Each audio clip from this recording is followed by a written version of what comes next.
The train headed for Sunset City will be departing soon.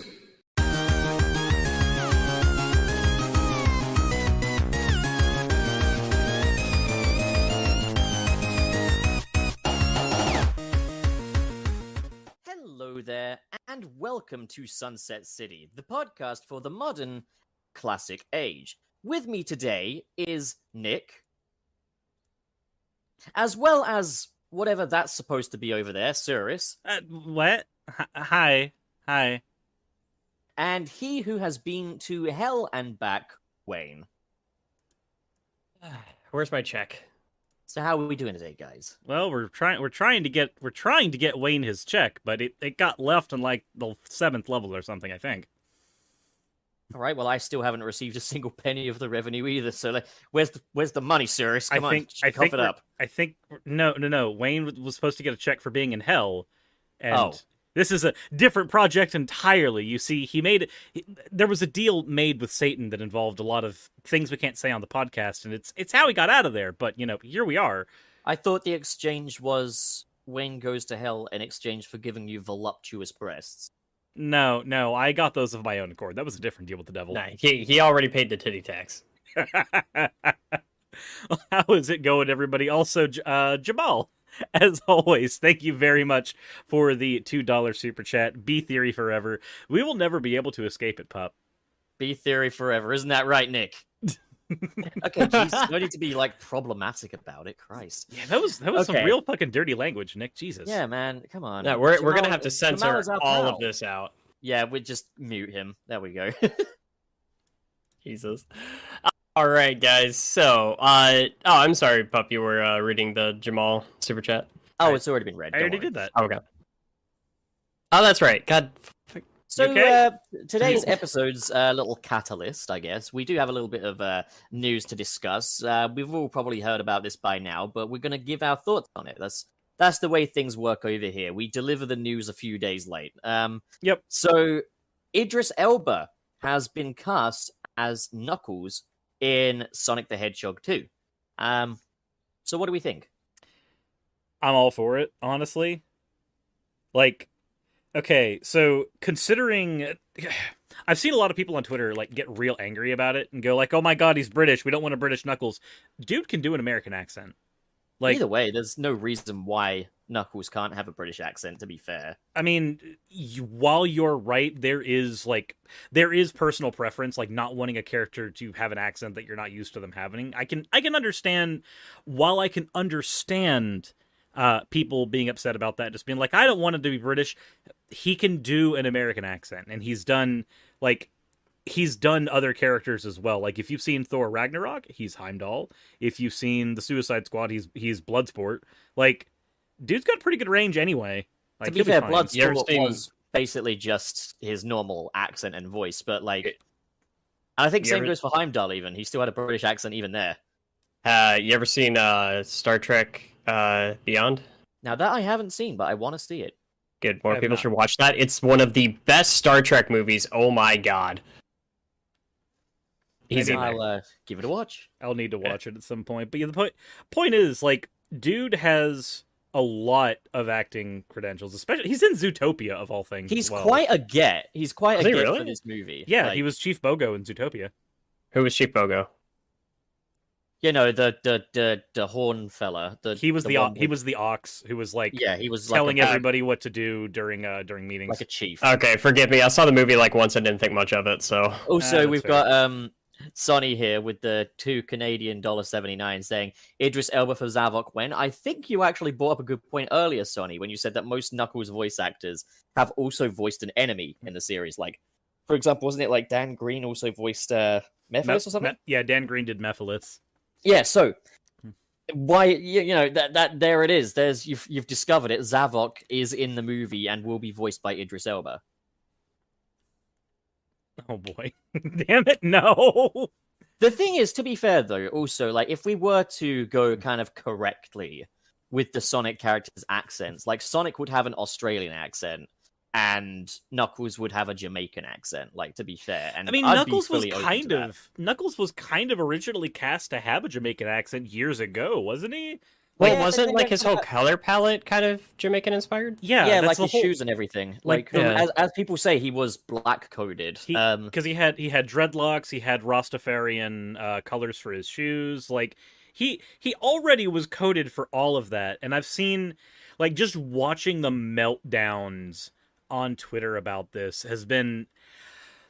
I would say it's been eye-opening, but it's also just kind of a thing you have to expect. Like, literally, anytime you cast someone in a role, there's always going to be people angry, especially if that person doesn't match what their paradigm is. I've seen people literally screeching, "But Knuckles is white!" on Twitter. I'm They just ju- like, What? He's a fucking echidna. he's a fucking They echidna, just- stop!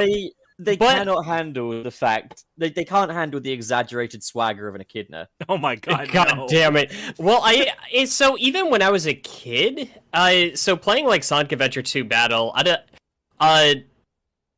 know what? I don't care. I always kind of saw him as being a little bit more black. I mean, like, just look at the way he was colored in like 2 Battle. Like he had so much more of He like had- a tan he had look to him, and darker tan. Yeah, he had a darker muzzle. I don't know. Thought he was fucking cool. Like it was just let him be black. Or what- And you know, Well, what, hang on, hold up. Like, Nick, what are your thoughts on this? Jesus, Jesus, Nick, fuck, that word is God. off bounds, man. Come okay, on. no, you can't say that on the podcast, dude. Nick! We gotta apologize for the game apologist here. So disappointing. Yeah. I thought you were better than this, Nick. Oh my god. Anyway, so that colorful language aside, I don't know. It's weird watching all of this stuff just like go down because this is kind of part of the Sonic cycle, right? Where like no matter what change happens, no matter how good it is or how much it doesn't affect anything, there's always going to be this giant, public meltdown about stuff where Sonic is concerned. But this specifically, the way in which I've seen it happen is weird. I'm actually probably going to be covering some of it over on my main channel because of the distinctive flavor some of it has taken. But yeah, no, it's really weird because it's something that really doesn't affect anything. Like, what are some of the common complaints we've gotten? Like, we don't. Some people have said we don't want him to be British. Again, he can do other than British accents. It doesn't matter. Even if he was doing a British accent, who cares? Just have a British Knuckles. Enjoy it. Second, Idris Elba being black. We've had a few people try to scream that Knuckles is white. That's not. He's an It's echidna. not even going to change his design. We've already seen what he looks like anyway. Like, it makes no difference whatsoever what nationality he is. You know? Exactly. Like, it Ethnicity, rather. doesn't matter whoever you have voicing him. It doesn't matter as long as they do a good one of the last ones that I've seen, and this one to be fair, I've seen more often, and I can kind of understand it a bit more than the others. It's that Idris Elba's old. And they're just like, but he's so old. And like, yeah, I guess I can understand on the one hand, he's voicing a character who's supposed to be a teenager, right? Like all the Sonic characters, for the most part, are supposed to be some... I don't understand, though. None of that is a foreign concept. Like, So- Roger Craig Smith as Sonic is not 15 Yes. years old. Like, Understandable. My thing with Knuckles was always that, like, again, I was introduced to the character through, like, the adventure games, and but, like, what I got from him was he was this ancient guardian. Like, he seemed and felt older than the rest of the cast to me, because it seemed like his place in that world was just a little different, and he came from, like, a different, a different era, almost. Yeah, I mean, but a lot of that also, to me, he did seem older than the rest of the cast, but also at the same time more naive. Because, like, he was super sheltered. Like, he's just imagine you only existing on an island your entire life. What kind of mentality you're going to have? You're going to have a lot of wisdom when it comes to, like, agricultural stuff, how to grow your own food, how to, like, take care of yourself. You're going to know a lot of that, and you're going to think that someone like Sonic's really naive for not knowing stuff like that. But then when it comes to, like, basic social stuff, you're going to be lost. Yeah. like canonically, he is like 16 or 17, but like, So I always wondered he's about an elder that, 'cause- spirit though. Like inside, he's wise beyond his years, yet he's also a little bit of a meathead. Like, Okay, so let's actually. I want to touch on this for a second. Sonic podcast. We can go off the rails a little bit here, right? Yeah, usually, but that involves losing one of our lives. Okay, so question I want to. I hate you. Question I want to ask Rail is. grind last echidna. And he always seems to act like he has no idea where the rest of them are or what their whole deal was. We never saw any of the other echidna tribes in the games, except for, I guess, Chronicles. But even then, they really didn't explore like his history with them to any meaningful degree. And okay, if he's like 17, where like there had to have been other echidnas not that long ago. What happened to them in the short term? Because Perfect Chaos happened a long-ass time ago. Was he in cryo sleep? Or like, did he get sent into the future? Like, what the fuck happened there? So It's a mystery. If we're talking like Sonic Archie comic stuff, cryo sleep was one of the technologies that Dimitri did have access to, if memory serves, and that was one of the ways that they kind of explained that away. That like, hey, the other echidnas are either in cryo sleep or hiding. I don't remember the exact like mechanics that were involved, but like that kind of was one of the ideas played around a bit with, because whereas in the adventure games, Knuckles' society is seen to be like very, very agrarian, in the comics it was a lot more they were like this super hyper technologically advanced society that went into hibernation almost. So that has been kind of explained in other media a little bit, but obviously that's not canon to things now. If I were Knuckles, I'd resent that. They could have at least, frozen a nice female echidna with him or something that he could breed with. Yeah, so restore the echidna race. They did, Julie Sue. Yeah, but I mean in the games, not all that fan. Oh my god, I forgot that I knew who Julie Sue was. Every time Knuckles dies, a new Knuckles is created. So does he breed with Julie Sue or nah? Pretty sure that there's a Wait, no, that's a Ken Penders thing, isn't it? Yes. So get that out of here. Which means, of course, he did. Get that out of here. But the point. Sorry, go ahead. I was gonna say the point is that like that problem has existed, and other writers have looked at that and tried to see like, okay, how do we write around this really obvious glaring issue? Because I do agree that's kind of an issue with like Knuckles' past that I don't think is going to exist in the movie. To be fair, because the first Sonic movie, you saw a lot of people from Knuckles' tribe attacking Sonic in the first scene. I was actively cheering in the theater just by the fact that we saw echidnas and that they're assholes. Yes, which is exactly how they are in the Adventure series. They were literally genocidal colonizers. We need the Chaos Emeralds for more power. Why? Who's the threat? We're not going to tell you until BioWare fills in that plot hole later. Oh god, yeah. It seemed like it was all for conquest and Sonic Adventure, right? Yes, that's kind of what it was, and then it was plot hole filled a little bit again, like by BioWare during Sonic Chronicles a bit, but that's not canon anymore because of all the weird stuff that happened with that game. Wait, legally. you mean to say that I just fought that fucking 30-minute long Marauder battle yesterday, only for it to not be canon? It doesn't even matter. Are you playing Sonic Chronicles right now? I am. Oh boy, I gotta be honest. I had that game. I think at launch. I think I pre-ordered it. And I really liked it when I was a kid. My favorite bit of it so far has been chopping log for that old man at the start of the game. That's been my favorite. I'm gonna be honest. As a kid, I really enjoyed that game too, because for like I've said this on other episodes, and I'll say it again here. My favorite part of the Sonic series for the longest time had been the story. It's why I was invested in the comics as a kid.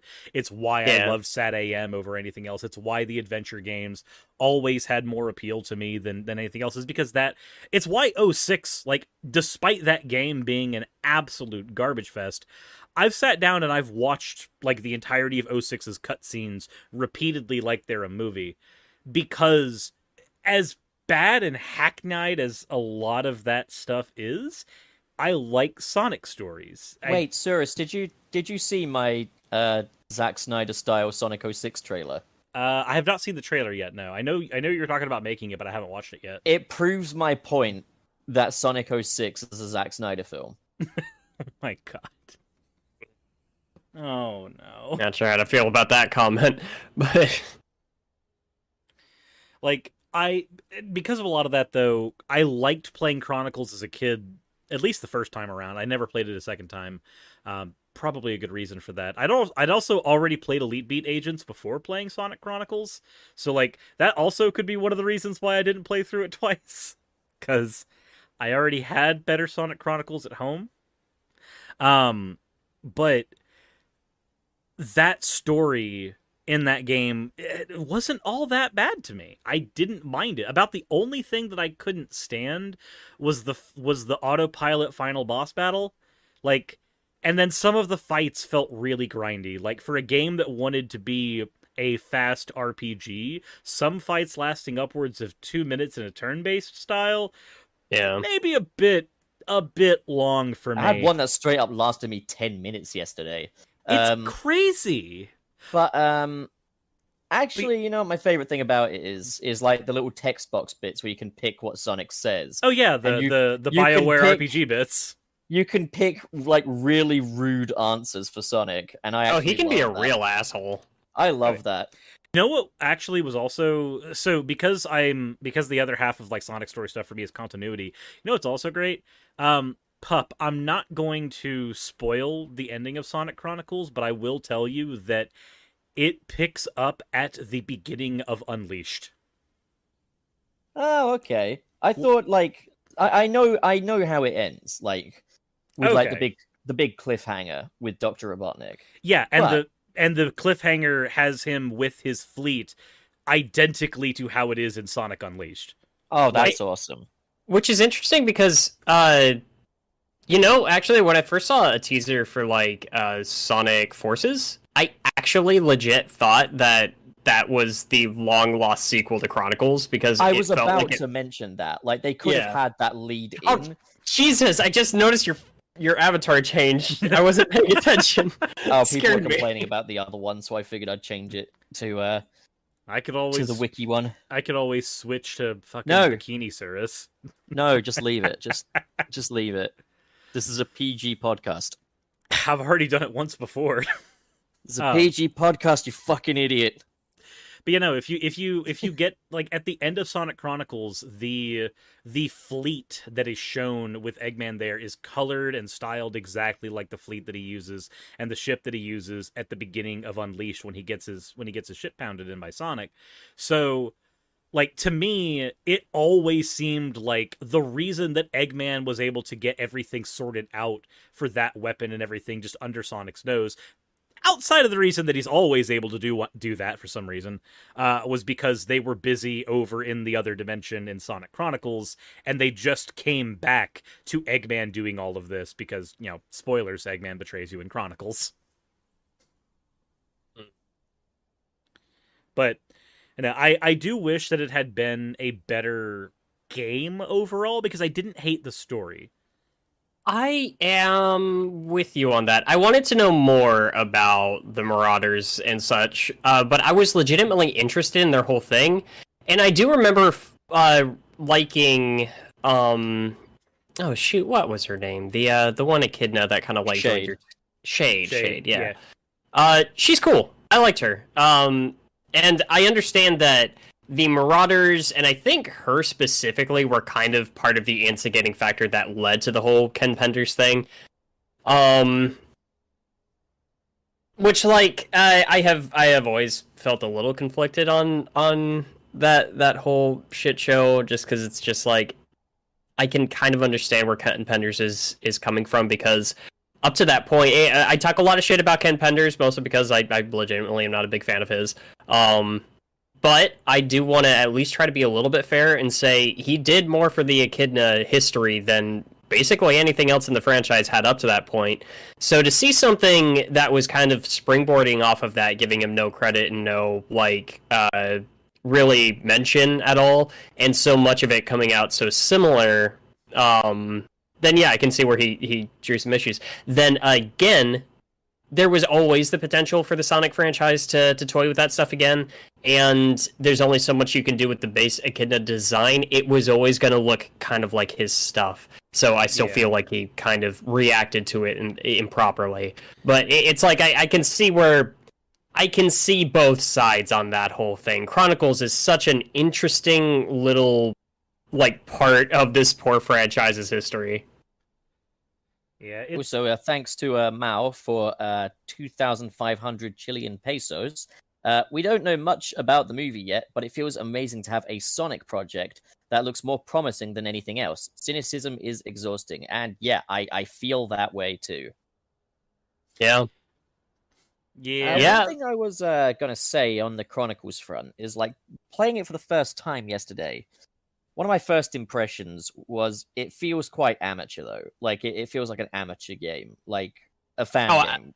I Like think they had no budget. The opening cutscene looks like a Newgrounds animation, and then the music. The music. What Oh, music? it's so bad. I forgot music in that game. Oh, you mean that stuff that grated on my ears like a cheese slicer? Yeah, that. I just remember starting with the game. I was like, it's like, what is this? Which is funny because as a kid, I liked the composition but hated the instruments, and then I found out later that it was like the one song I liked the most but wanted to be better is apparently a remix of a song that already sounds better. So no, or basically, there's actually a story behind it. Is that basically there was like a buyout of BioWare or something. So the person that was originally contracted to make the music, well, their contract wasn't with the new company or whatever. So a lot of the ready-made soundtrack had to be discarded.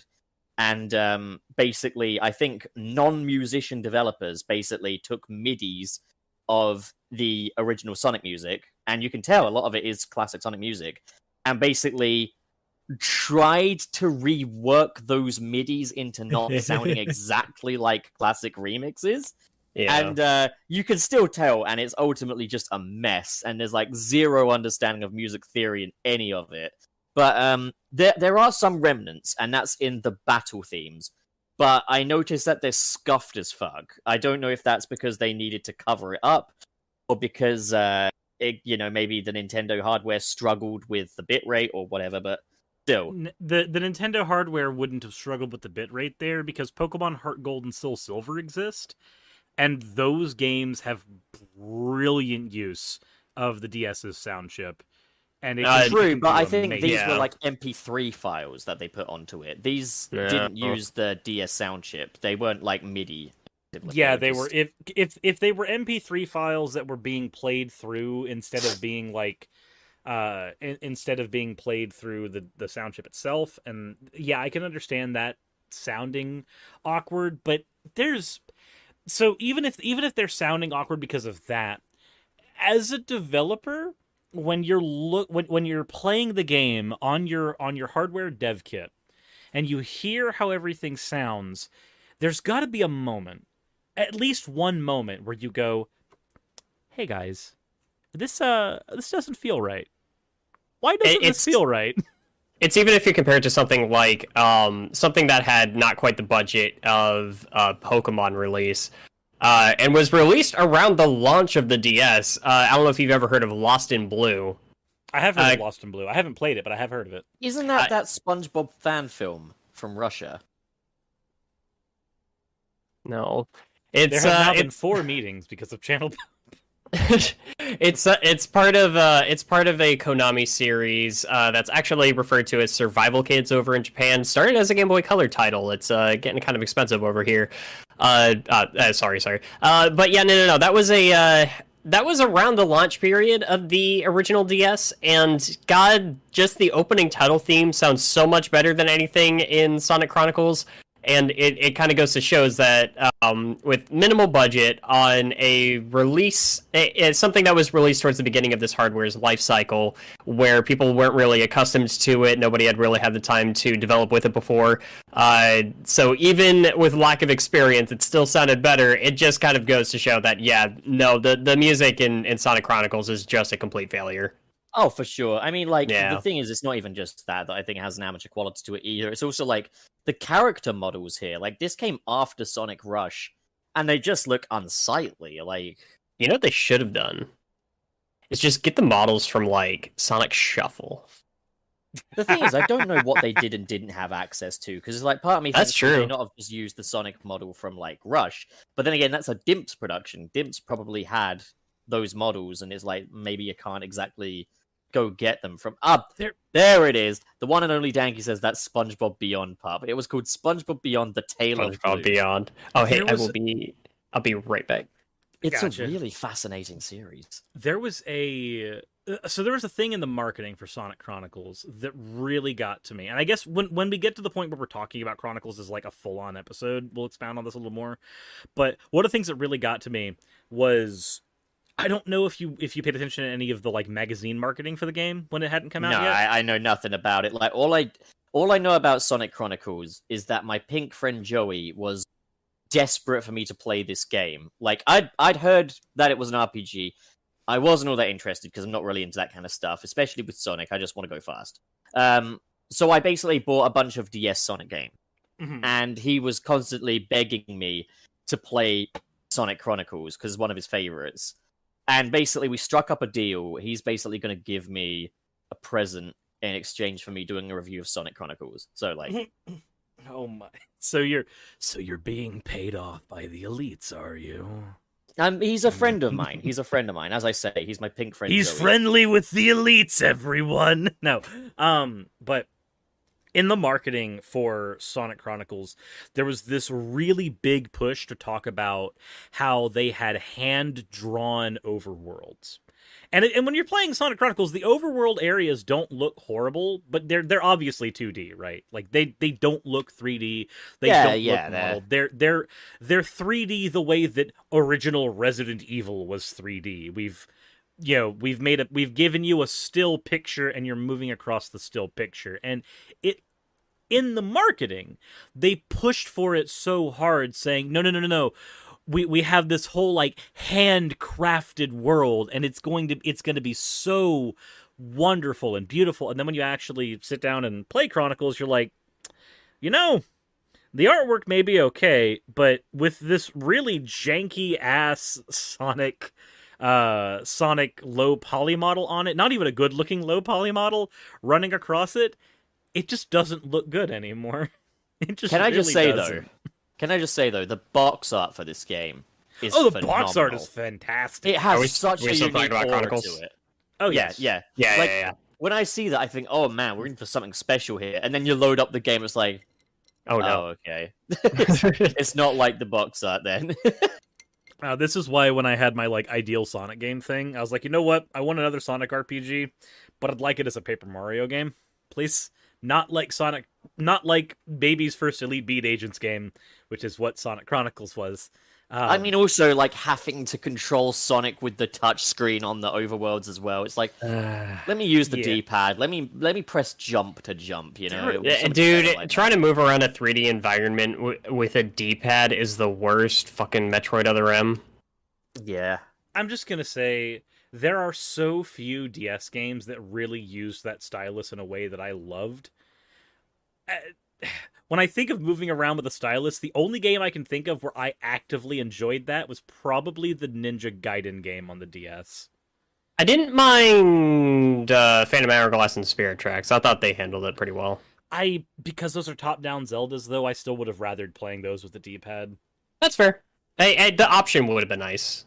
Yes, that's getting decently far off topic, but yeah, Chronicles is You a good? tangent. Serious? No, I'm dead.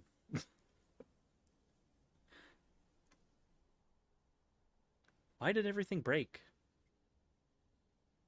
Oh man, sorry. You kind of like yeah, zoned out there for a second. That was weird. I guess okay, so Discord is weird sometimes, and I am sorry. It's all good. We know you personally program Discord. Yes, I am actually the facilitator of all of your bad Discord bandwidth problems.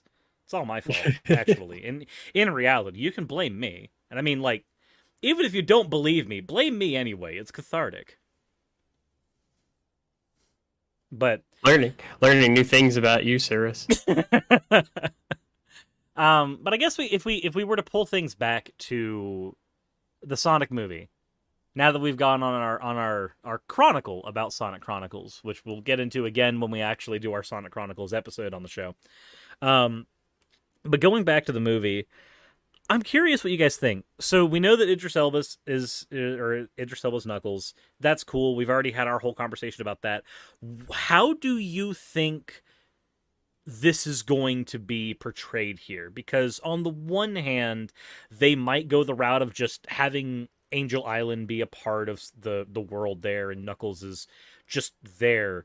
Or they might actually explore that Echidna tribe that they showed in the first movie, and Knuckles is like sort of a harbinger or an ambassador for them, trying to like let everybody know, no, we're here to we're here to steal Sonic's rings or some shit. Like, how do you think they're going to go about it? I think they led into it in a pretty simple way with the ending of the first film, where we see I don't know why everybody thought that the area he was in was a reference to the Mushroom Kingdom. It's fucking Mushroom Hill. Like they're gonna go with the it's the most Sonic gross version of Mushroom Hill. Yeah, and Mushroom Hill is the same place where we saw where Knuckles actually keeps the Master Emerald. And I that's think the point, actually. Hold up. Dr. Robotnik is working with Knuckles in this movie. That's confirmed. And What if Mushroom Dr. Hill is Robotnik... on Angel Island. What if Yeah, Dr. yeah, Robotnik that's what I'm met- talking about. Yeah, but it's a mushroom planet, though. That's one thing. So I don't think it's going to be like that. But Well, all he knows is that there's mushrooms there. Sonic never established that he has an entire understanding of that whole location. I like to think that while he thinks it's a mushroom planet, it's really just a particular area on Angel Island. Or, if we want to get really, really crazy with it, what if Angel Island is something of like a hub to a bunch of different little dimensional rifts? And I got no idea. I think Angel Island's going to be Hawaii, because that's a shooting location. And we know that Tom and Maddie are going to go on holiday, so that's probably going to factor into that. But I don't think they're going to go so far as Knuckles coming from Angel Island. I think they're just going to do, like, Knuckles is out and about, and that's... Robotnik might have met him on the Mushroom Planet where he keeps the emeralds or whatever. But, I mean, like, that said... I think it's only suggested in the synopsis that there's one Chaos Emerald, and they're using that for power. I still think that they're actually leading into the Chaos arc. I think they'll lead into it, but I don't. I think for now it's just one. Yeah. But like we know that. Yeah, I think it's basically going to be like, oh yeah, Tom and Maddie will be on the computer like, oh, we're going to go to Angel Island on holiday. It's near Hawaii and stuff, and they'll do that, and that'll be your reference. But Knuckles won't be connected to that. But I am surprised that they are going with Knuckles starting off as a bad guy, which I'm pleased about, because obviously it's more accurate. But like, so my whole thing is that they've already established within the context of these movies that the horrible demonic anthropomorphic animal creatures that are Sonic, Tails, and the gang do not come from Earth. They have exclusively existed outside of it and have been brought there through like supernatural means. So it wouldn't make a whole lot of sense for me to have that already established and to have seen the Echidna tribe in a place that already is not Earth, to have Knuckles just there on Earth because. Oh no, I don't think he's from Earth by any stretch. I think he'll be on the Mushroom Planet. I don't think he'll live there. I think he'll just be like visiting or something. But I think Angel Island will definitely be on Earth, like they did with Green Hills. Like how like Green Hills was a location on Earth. Yeah, like there'll probably be the implied existence of the Angel Island we know from the games in some other world, but like. The one we see in the film will be like a Hawaiian one, like what they did with Green Hill. We do have a super chat, which is like literally on point with what we're talking about right now, from Black Yakuza 94.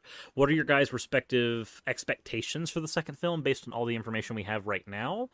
And so I guess if we're talking expectations and less like theories and what we want, my expectations are we're going to have the first 5 minutes of this film take place on the Mushroom Planet, explaining how Dr. Robotnik gets off the planet and how Knuckles gets on planet, and then we're going to have the rest of the film take place on Earth. We know that there's going to be that vacation thing with Donut Lord and his wife, and they're going to be in Hawaii. And so we know that the majority of the film is probably going to take place there. So we're not going to have like the cityscape that we did in the first film. And I'm actually kind of okay with that. Past that, I'm kind of expecting it to be more of not a fish out of water story for Knuckles, but more of a like an active antagonistic battle between characters in this one, because the first movie was a road trip movie, right? Like the first movie was Euro Trip starring Sonic. Yeah. The second one because it seems to be taking place more on a centralized location, I expect there to be more conflicts. But with the setting, I mentioned that there's not going to be as much cityscape action. I realize now that one of the sets we actually saw the Sonic characters in during production was a ruined portion of a city. So never mind, I take that back. I think that at least the final showdown is going to take place in a city again, just like in the first film. It's Green Hills where they were shooting that. Because wasn't that their house? It's going to be downtown Green Hills that gets destroyed. So I guess they're going to come back from vacation, and Robotnik will have just like wrecked all of Green Hills. Well, I mean, you know that Sonic is not going with them on the vacation.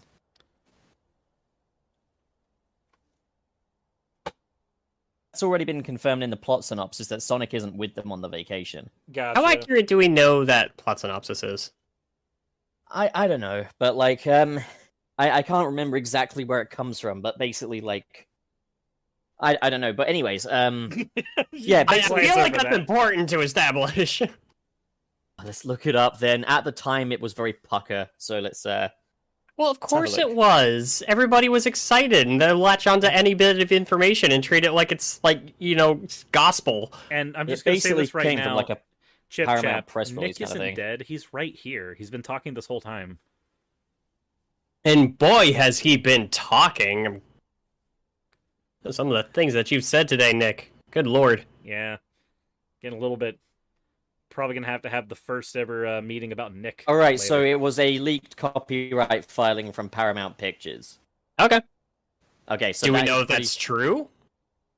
Yes. All right, so anyways, look, man, my allergies are acting up. I don't got time for this. But anyways, like, I don't have basically- time to be part of a podcast, everybody.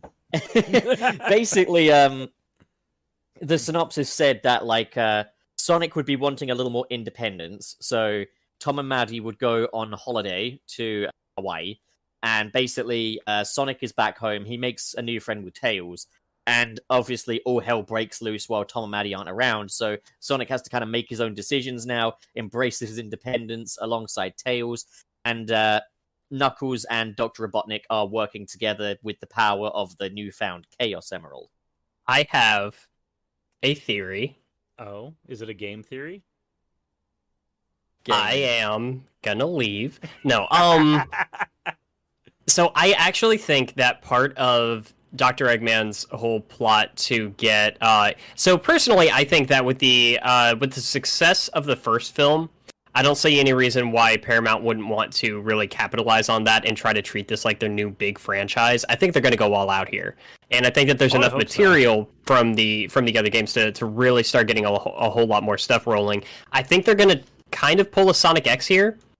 And I think that the way that Eggman gets back is that he doesn't just transport himself from another world over to Earth. I think he's bringing part of that other world with him. Oh, because Chaos Control is going to be the thing to bring him back. I think that might be part of it. I think they might tap into the idea that the Chaos Emerald has some form of teleportation capabilities, and that they might mess with that a little bit and kind of establish that as the way that Eggman brings himself over, as well as Angel Island. I think he's going to bring Angel Island from, wherever it resides, over to Earth, and then we're going to basically see this infiltration of this whole nother planet, or even in planets plural, over into Earth, and that's how we start introducing other characters. Like, I don't know why the first character I thought it was Big the Cat, but Big the Cat, Floggy! or Amy Rose or other characters like that. I think that's initially how they're going to try to get into it. I don't think they're going to get into that immediately. I think it's still going to be the main trio here for this first. They're probably... So when you're bringing up all the other characters, I have a question for you. Yes, very important. So at the end of the first Sonic movie, Tails was teased as the character in the next Sonic movie, right? Yes, like that was an end credit scene. It was great. Who do you think is going to be teased in this one? Because you know they're going to hold on to Shadow for later, but then I also wouldn't be surprised if they're going out of order here a little bit. Maybe Metal Sonic, because I'm going to say this. I want to see if you're gonna so bring bad. in Amy, you really should bring Metal Sonic in at the same time. I don't think that they're going to do anything from the modern era. Like, I don't think they're going to do Shadow full stop. Oh, I think they'll do Shadow, but they're probably going to wait because, again, I honestly think they're going to try to introduce the concept of a Chaos Emerald in the second movie. And then there's going to be this oh shit moment somewhere in the film where Knuckles reveals to Sonic that he has shown Eggman, where these things are and what they can do, and that there's not just one, there's 7 of them. Technically 8 if you want to count the Master Emerald. And then we're going to basically get up to fucking Sonic Infinity War, and there's going to be an entire movie that's all about Dr. Eggman trying to collect the 7 Chaos Emeralds and feed them to a gross, weird water monster known as Chaos. I honestly think the more I think about it, I think just from a business standpoint, they could not resist doing the adventure story. So I agree, and I want that to be a thing, but here's what that's going to rely on. That's going to rely on the Sonic movies, plural, not just the first one, movies, plural, right. Making enough money to where they can look at this and go, this is a big franchise, let's throw everything at it. Because that is, especially with video game movies, that's such a hard thing to nail down generally. There's a part of me that honestly wants to believe that the first Sonic movie was a fluke, just so that my hopes don't get up for the second one. But at the same time, what I want is basically what you are describing, because let's be honest, the Sonic Adventure series, both of those games are very cinematic. Like, if we're talking about games with settings that could definitely be movies, Adventure 1, 2, Unleashed, and 06 all have that down pat. Easy. Yeah. All of those stories could become movies very well because those narratives are told like movie narratives. Now, if I got to have my way, I would personally, I hope they don't rush into the Sonic Adventure series. I completely think they are going to do that. I would like to see some sort of adaptation, like Pup, you were saying, Metal Sonic. I really want to see some kind of adaptation of CD, because like the Sonic OVA alone makes me really want to see more of that material kind of like toyed around with and developed more. I think you can do so much with it, and Metal Sonic is such a great like counterpart to Sonic. It'd be so stupid not to try to take advantage of that on film. See, I just think that for the foreseeable future, they're just going to stick to classic Sonic stuff because of the modern Sonic stigma. Like, and I don't think there should be a modern Sonic stigma, but I think there is one. And I think they're going to avoid that stuff for now until, like, let's say this did explode into, like, a mega franchise. Then I think they'd be like, okay, yeah, let's pick and draw from all kinds of different source material. But I think, like, for at least the first 3 movies, it's going to be just classic Sonic stuff. So Sonic 1 has just Sonic and Robotnik. Sonic 2 brings in Tails and Knuckles. And then Sonic 3 will be like Metal Sonic and Amy, maybe. But, like, I think that's probably where it's going to go right now. But after that, I don't see a reason why they couldn't go into the Adventure series at 4th movie onward. They because could, but you gotta think, like, film studios will shit themselves at the sign of any kind of stigma. And modern Sonic has stigma. But Adventure era Sonic does not have the stigma that modern Sonic does. Nor is it well known enough for them to bother with, though. I disagree. Wait, you think that because is not known enough? It's a bit more niche. It is niche. Like we're talking So, to Sonic fans I here. disagree. I disagree for one major reason. It is the most Marvel Studios Sonic has ever been. It is, but I still think that like it's And- not. It's still too niche. I don't think that the Adventure series is. If anything, modern Sonic is niche compared to the Adventure series in terms of. I would amount of say people who've talk to a experienced it. rando on the streets and ask them about Sonic. They'll say things like Sonic 2. Like, look at the Sonic movie and all of its press release and stuff. People are banging on about Sonic 2, playing it on the Sega Genesis, playing it on the Sega Mega Drive. Well, yes, That's the because most well-known version of Sonic. I would say that things like Sonic Colors are more well-known than the Adventure series. Really. And I'm saying this as someone who's a fan of the Adventure series. Like, yes, I am too. What I'm saying is, I'm I think speaking you're, from like a business film production mindset here. I don't think it will just test well. think you're wrong on that. I would also argue that even a lot of people, the same people that like Sonic Adventure, are going to be the same people that actually give a shit about Sonic the Hedgehog 3. People talk about Sonic 2 all the time. Yes, working as somebody who runs a used game store, and I talk to people who grew up with the Genesis, people will talk about Sonic 2 and Sonic 1. The only people that I ever converse with that ever talk about, and I'm not talking about gaming fans, I'm talking about, people that are like 10 years older than you and me, people that grew up with this stuff, will talk about Sonic the Hedgehog 3, and then immediately start talking about Sonic Adventure, because that is the same fucking thing to them. Okay, I'm trying to speak from like a business marketing perspective. As are Well, we. that's what I'm talking that's about. like- I'm saying you just told me ask random people. I do on a daily basis. It's actually my job, and I talk to your random mom and pop that don't know how the industry works, who don't have all of this history behind it. They're not mega fans like you and me. They're just Randys, and the only ones that care about Sonic the Hedgehog 3 are going to be the same ones that care about Sonic Adventure. I'm not so much talking about like Sonic 3 here. I'm just saying Knuckles is a well-known staple of the trilogy anyway. Like Knuckles is well known even if not for Sonic 3. Like that's just, a fact. I'm just saying I think they're going to be pulling from the more well-known Sonic lore, and I think second they introduce Shadow the Hedgehog, people will start saying, "Oh, is it that one that had a gun that time?" Oh yeah. I mean, they might do The that. Sonic but that is fans not... will be pleased, but the average Joes will be like, "Okay, this is jump the shark now. We got edgy Sonic." Like, and that's just how it's going to go because they don't understand it in the way that Sonic fans do. They don't. I really disagree there. So, like, I agree that there's a stigma on Shadow. Ever since Shadow the Hedgehog, there's been a stigma on Shadow. Like, Yeah. I agree with that point, but on the point of on the point of Adventure carrying the same stigma as modern era Sonic, I don't agree.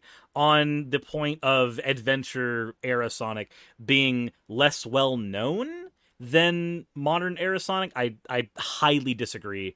Like, there's not only are those stories in those games crafted in such a way, and I'm not trying to say this to shoot everything down to be a dick, but we're conversation. No, but I'm gonna just pause you right there. Most people So- that played those games did not give a shit about the story, nor did they remember it. I disagree on that one as well. Literally everybody I grew up with that liked Sonic Adventure 2 talked about the story extensively. I'm talking from a greater marketing perspective, though. But you said literally everyone. These movies are made for children.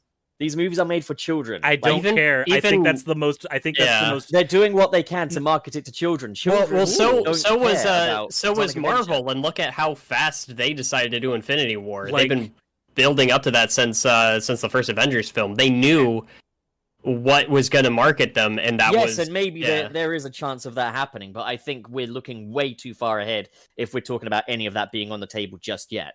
Not if we're talking about Paramount. They don't, because they're. I don't expect Paramount to look at this logically. I expect them to look at this and be like, okay, this is our new Marvel scale franchise. How do we match Marvel? Honestly, If- I'm saying this as someone that wants a Sonic Adventure movie adaptation We more than we anything all, else. We all Like, know that. We all What want I'm- that, but like, I think the chat's gonna get me wrong though. Because What I'm- Well, But, like- understand that I'm not saying all of this because I don't think I still firmly believe there's a great possibility that they will not do this at all. I'm just saying that logically, I can definitely see it happening, and I think that there's enough in the footprints here to kind of lead us to that end goal. All I'm saying is whether or not Paramount decides to adapt Adventure, or because bear in mind, adapting Adventure does not necessarily mean adapting that story. It just means taking the characters from that story and using them for their story, like they did with the first Sonic movie, because the Sonic from the first Sonic movie is obviously not the same Sonic we are used to. The Robotnik from that movie is not the Robotnik that we're used to. So when I say adapting those stories, I don't mean taking those stories and adapting them wholesale and just making them in movie form, because I think that's the worst mistake they could do.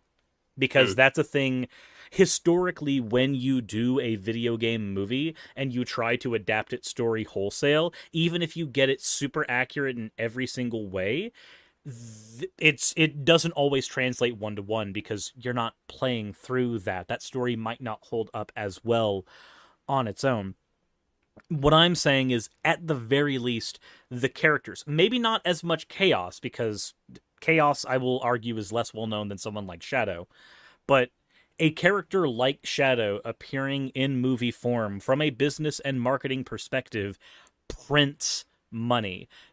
Any stigma around that character is not going to cause people to automatically check out. It's going to generate conversation. It will literally be free word of voice marketing. I don't think that it's a misstep. I don't think it's a mistake. I don't think any stigma around the character creates a problem for the studio. This is all contingent on if the next two films do well. Because the first film did amazingly well. If the second film does amazingly well, and the third film does as well, and whatever the third film ends up being, it will more than likely be a Metal Sonic type thing. Because after about 2 defeats, this Jim Carrey's Robotnik getting fed up and just going, fine, I'll just make a Sonic, and it'll be better with blackjack and hookers. I think another thing that you might be getting wrong here is, I don't think I've gotten anything wrong here. And I'm not trying to imply that Shadow isn't marketable, and I'm not trying to imply that the adventure stories aren't marketable. I don't think Paramount as a film studio is going to believe it's marketable. Do I think it's marketable? Yeah. You push it as an all-new Sonic story, it's absolutely marketable. But I don't think they see it as marketable. I don't think we know what they see. We don't know what I they think see. making We're going by what average film studios are like. How much they omitted from that first Sonic movie. They didn't even let Tails be a regular part of the film. We didn't even have Dr. Robotnik in his classic design for most of it. They rode mostly on the coattails of Jim Carrey. Sonic is... Well, he's like Sonic from the games, but he's kind of a very different spin on that character. Like, they do change things. And the fact is, the first time around, they didn't even think that Sonic as a character would be recognizable enough for people to give a shit about how they initially butchered his design. I do not expect this... I didn't expect this studio to fix that design. And I didn't expect the studio to put out a film as good as the first Sonic the Hedgehog movie. Yeah. But the point is, I don't see them, having the balls to take on the adventure stuff. I totally would. If you put me in charge of Paramount Pictures, I would immediately say, get a Sonic Adventure 2 adaptation out there. I think it would print money. The amount of toys you could sell based on that. I think and a lot of people are saying things like, yeah, there's Gun in the movie, there's all kinds of references, but they're just little references. The fact is, you could take Gun and slap military on the side of it instead. It's just a quick little fan service in the background. If we're talking characters like Shadow, they're going to be at the forefront of the story. Shadow's not just going to be out there in the background. Maybe there'll be like a screen in one of the gun offices that says Project Shadow on it. Maybe. But like, the thing is, a lot of the stuff that has been more referential to the Sonic series has been entirely in the background. I think there's a point that needs to be considered, though. That it's a point that I brought up before, but your point, and I hear your point about it's not what you would do, it's what you feel Paramount as a studio would do. My two counters to that. One are obviously the point of non-knowledge. We do not know what Paramount as a studio will do because we are not in those offices. We don't know, but I'm just trying to think of in the headspace. I could be wrong. Yeah, I could be wrong, but this is what I realistically think. I want to stress. I'm not trying to jump down your throat because I just want to shed on all your ideas because I do understand. I'm actually enjoying the back and forth. Normally, we don't have the same kind of like more debatey atmosphere here, so like I'm actually perfectly comfortable. Yeah, I'm not even just talking about Paramount here, like in specific. I'm talking about any major film studios. If you look at any kind of adaptation, Marvel aside, because Marvel's quite a different matter. Marvel is quite experimental, even and Marvel, it's an experiment that paid off. Even Marvel, they've omitted a lot of stuff about certain characters. Like Tony Stark's alcoholism gets completely omitted from his story. I mean, it's touched upon in Iron Man 2, but like I get what you're saying. Is they didn't do Devil in a Bottle as such. Yes, and like, for example, Thor's character is completely different to who he is in the comics. Like, he's much more clowny in the movie. He's much more play it for laughs. Look at the Guardians of the Galaxy, for example. You'd think they'd never touch the Guardians of the Galaxy.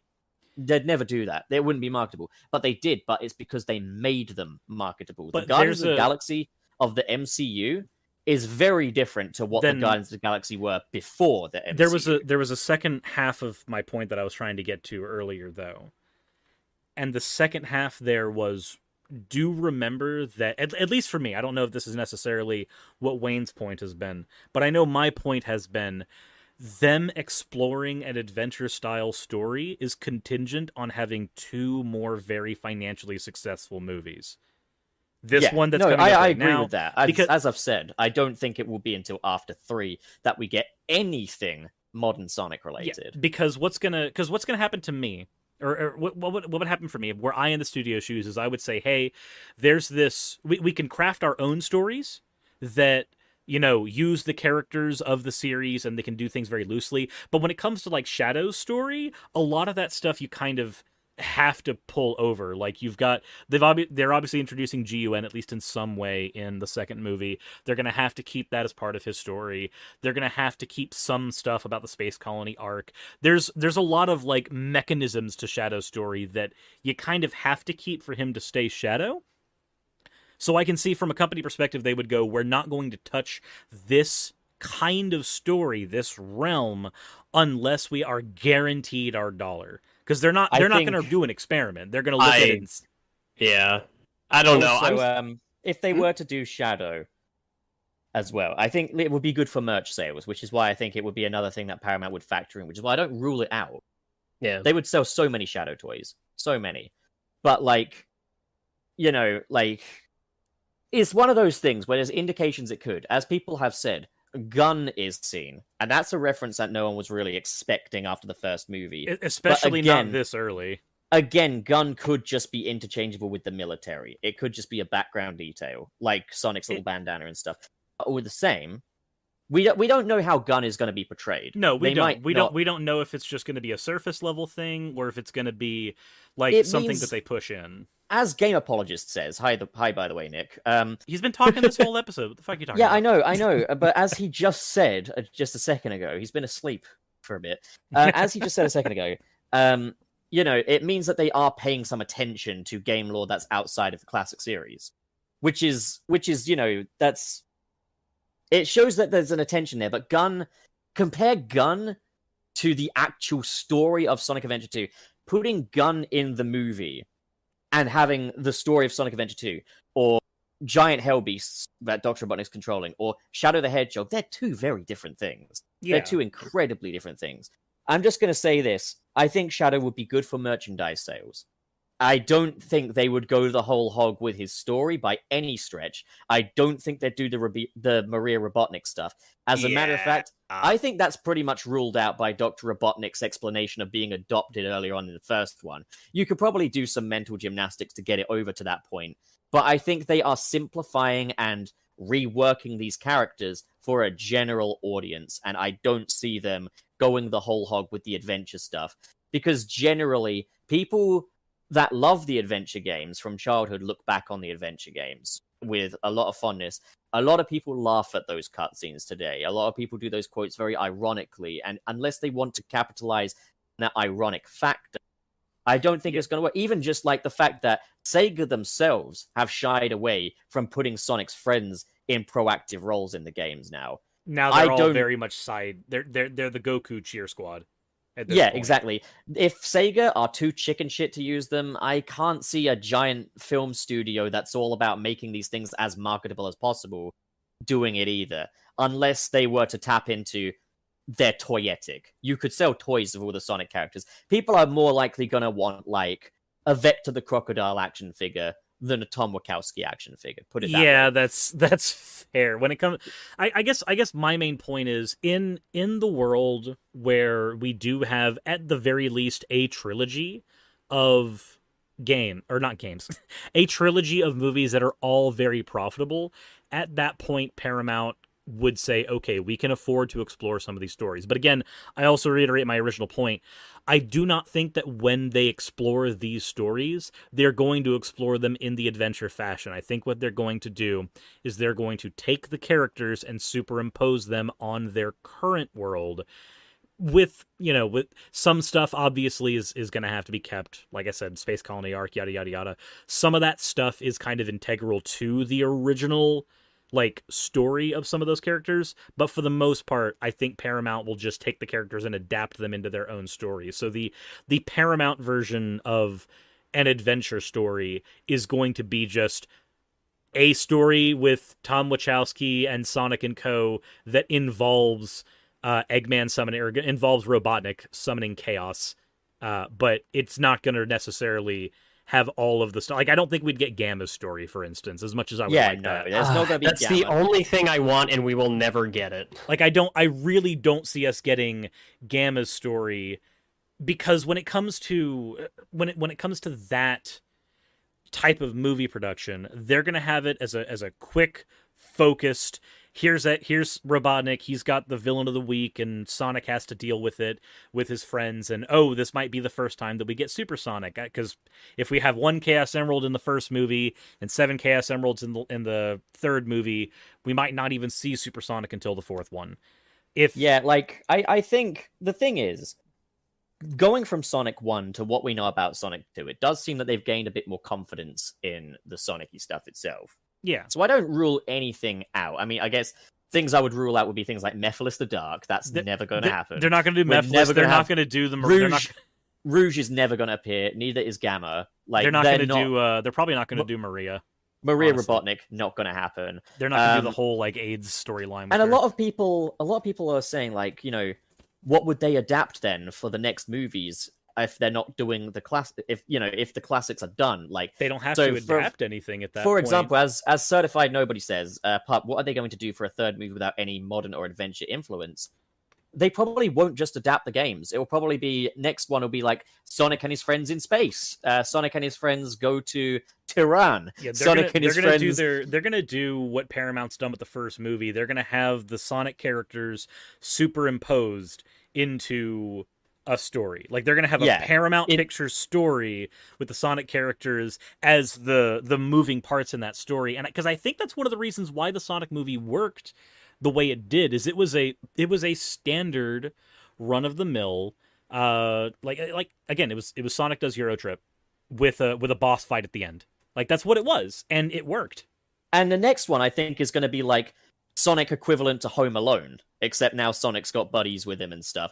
Like, it's the usual thing of the parents go away, the kids left home, all hell breaks loose. Can they do Home Alone in the Olive Garden? And the kid has to solve it all before the parents get home. So basically, Sonic is probably going to have to really clean up after Green Hill before Tom Wachowski and Maddie Wachowski get home. And that's probably going to be the prime focus. The Knuckles stuff, the Chaos Emerald, Dr. Robotnik is probably all going to take a backseat to Sonic and Tails do Home Alone. And then the third one will be another basic motion picture blueprint with Sonic and his friends put into it. And I get a lot of people are saying the anime did this, the comics did this. Those are far more niche and far less focus-driven mediums than motion pictures. Because when it comes to a motion, sorry, one thing, Wayne, and then I'll let you go. Sorry, but when it comes to a movie is a very different medium than an anime or a comic book, because a movie has to tell one story, and it can be an A-B story,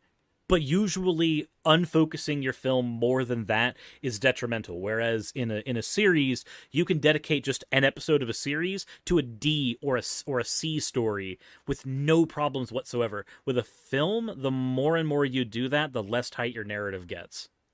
Yeah, like, and also, let me just say, like, guys, I love the Space Colony arc stuff. Sonic Adventure 2 is my favorite Sonic game. I'm not expecting them to ever do that. And I think if you are expecting them to do that, don't, because you're setting yourself up for disappointment. I can't imagine they're going to do that. I think what they're going to do is have a series of films that use basic film blueprints and put Sonic and his friends in that. Like they've done with Sonic 1, like what it sounds like for Sonic 2. I think that's all it's going to be. And if they are ever going to do the Space Colony arc and stuff like that, it probably won't connect to Sonic Adventure 2 in that way. It will probably just be a reference. And then, Wayne, you had a thing you wanted to say. I will say one thing that does kind of worry me about this franchise. I do not think the series will survive if they go too small scale for too long. They'll adapt. They'll figure something. Maybe will they? Either that or the franchise will crash and burn because people stop giving a shit. You know what I think? Realistically, I think it's going to end at 3. A lot of people are probably hoping for this to be the next MCU. I don't think it will be. That's what I think, though, is that I don't think Paramount wants to stop at 3. They want to keep printing that. For now, I reckon what's going to happen is you're going to get 3 movies and then some straight-to-DVD animated films. Yeah. But this is also the same studio that did the Transformers franchise. True. But you can't know. I would still say that Transformers is still a bit more tried and tested as far as multimedia goes than Sonic. That actually is true. Even it is true, but it's also too soon to say how the live action films will adapt. Again, I don't see them wanting to keep it too small scale for too long. As soon as they see that they have anything there, they're going to capitalize it. If anything, I think they'll go too big too quick. I could see them doing that, just having like a singularity problem where like no movie can be as big as the one that they just did, so nobody cares anymore, as opposed to them just never ramping up to something large enough. Right now, it seems like, at least with the second movie, it seems like they're comfortable just having a city scale catastrophe. Like that, because that seems to be what's happening in Green Hills. A city scale catastrophe, which is what would have happened in the first movie had it not been centralized around just a one-on-one conflict with Sonic and Robotnik. This time it's Robotnik just saying, "Nah, fuck the military, fuck everything. I'm gonna blow everything up. Everyone dies. Nobody cares anymore. Like, I don't want to go back to the Mushroom Planet. Fuck you." That seems to be what he's doing this time around. In a cynical viewpoint, I still feel like Paramount as a studio is just going to take a look at the franchise and they're going to start pulling books and saying like what exists where, and then they're going to look at the Chaos Emeralds and just see 7 Infinity Stones and run with it. Yeah, maybe. I mean, it depends if they get that far. You want to know what I think is going to happen? And this doesn't even have to be a bad thing. Yeah. I think you're going to get 3 live-action movies, and then you're going to get straight-to-DVD animated movies, but they will pull more. They will pull more from the greater lore. And I don't understand why I'm saying no to that. When they first announced a live-action Sonic movie, everyone was saying, no, it should just be all animated. They'll do that on the straight-to-DVD movies. Well, you say that, but what quality of animation are we talking here? Is it going to be like DreamWorks quality, or are we talking Prime? or I'm thinking of like whatever style they're going with for that like Sonic Colors cartoon that I wouldn't mind that. I genuinely wouldn't. If the story's good, I wouldn't mind it. Like, let's say, how would you feel if they did Sonic 1, 2, and 3, and they're playing it safe little blockbusters, and then they do the straight-to-DVD movies with a similar sort of animation style to, I guess, like the Team Sonic Racing Overdrive or something. And they quite faithfully do adapt like the Sonic Adventure games and stuff like that. But they're just straight-to-DVD releases. I don't see why anyone should complain. You've got your big screen Sonic, and then you've got your adaptations. As long as it's a good animation style, I'm all for that. Because I would still kind of prefer it go animated, because I think the live action setting limits the material by a lot. It really does. Like, and I think that would be quite a smart way to take it. But of course, if the sequels are successful, then I'm sure they will continue it. and they will keep going, and they will, draw a little more inspiration from the games and stuff. But again, I'm also not saying Paramount would drop Sonic. I'm saying Paramount would produce the film straight to DVD. That is a thing that does happen often. Now, one thing I did think about, and this is probably worth considering, we don't... Paramount is using the license for Sonic the Hedgehog, yes. We don't know how much leeway they have over that. Like what the Sega mandates might be here. Apparently, Sega have given them more leeway. Someone in the chat said that Sega have given them a bit more leeway for the second one. That's more... But we still don't know, to what degree. I mean, I still feel like there's going to be certain limitations and certain things that they can and can't do, and certain ideas and concepts that they... I mean, for all we know, talking about all the Sonic Adventures stuff, they might not even have the ability to use any of those concepts at all. We simply have, as none of us in here, probably in the chat either, are not affiliated with Paramount Pictures, and we don't know this team or what they're working with. And I'm always skeptical about little statements about, here's what they do and don't have access to, because, again, we don't know. Rumors and false information spread around the internet constantly on a daily basis. I know that surprises a lot of you. We just have no idea. And so it's just, I don't know, it's hard to say what they can and can't do at this point. There is a thing that so Wayne, you mentioned before, wanting this to be like another MCU type thing. There is a problem with that. I kind of want it and I kind of don't. Well, I'm also going to say this. I think Sonic's bubble will burst. I'm saying this as someone that would love to have a Sonic movie every couple of years. I'm saying this as someone that would love for them to go on and do all this different stuff. But I think the Sonic movie bubble will burst. I agree. A lot of that first movie came down to how much better it was than everybody expected. I don't think the second movie will do as well. I'm not saying it won't. I'm just saying my estimate right now, that I hope to get proven wrong here, is that the second film will do well, but not as well as the first. And then by the time the third movie comes out, it will start to teeter out a little bit. Maybe they'll do a fourth. Maybe they won't, but for most franchises outside of the MCU, you can't really bank on much more than 3 movies. There's also no matter the quality, people just get bored of it. Like, look at the actual Sonic games as well. Like, Sonic 1 sold like hotcakes. Sonic 2 sold even better. Sonic 3, it didn't sell that well, and it was no worse than the others. It was actually better, I would say. But just, it's just how audiences are fickle, and the fans will rock up. But the fans aren't enough to sustain it. You need everyone. Mm-hmm. Hold on. One sec. You said Sonic 3 didn't sell too well? It sold okay, but definitely not as well as the other two, as far as I know, anyway. Remember, Sonic... the reason everybody loves Sonic 2 so damn much is because it was literally packaged with their Sega Genesis systems. And Sonic 3 sold 1.02 million copies, which for a Genesis era game, getting over 1 million copies is fucking astronomical. Okay, but it didn't sell as much as the other two, though, did it? That doesn't count though for those games because they also had pack-ins, which factor into their sales. It's like comparing a game to Wii Sports in terms of sales. Yeah, okay, you got me there, yeah.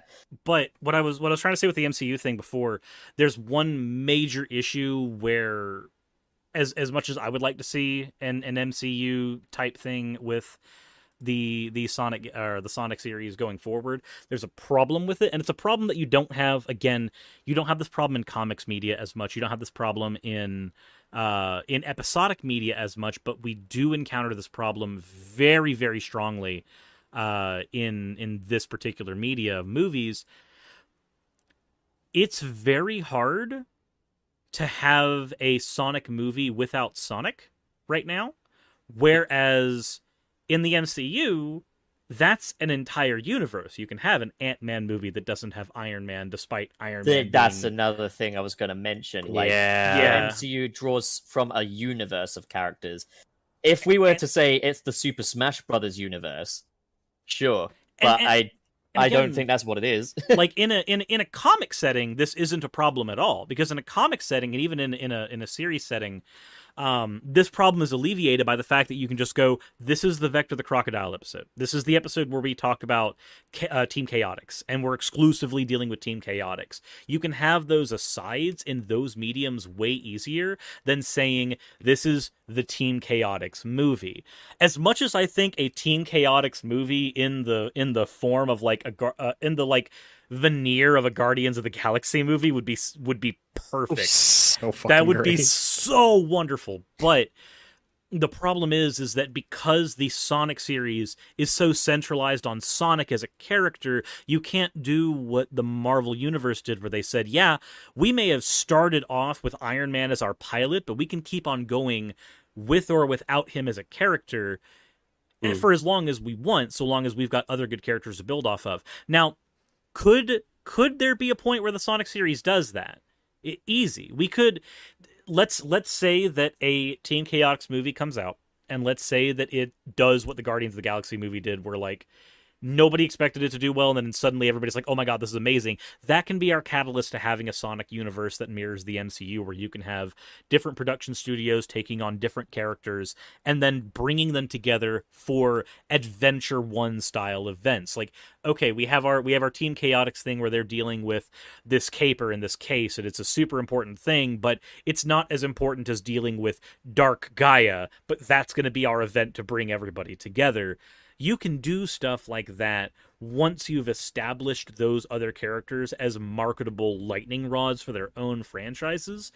Right now, that isn't the case. Would I want it to be the case? Yes. Can it be the case in comics and other media? Absolutely. For a movie, I want that to work. I don't see it working yet because those other characters don't have the same power that Sonic does marketing-wise.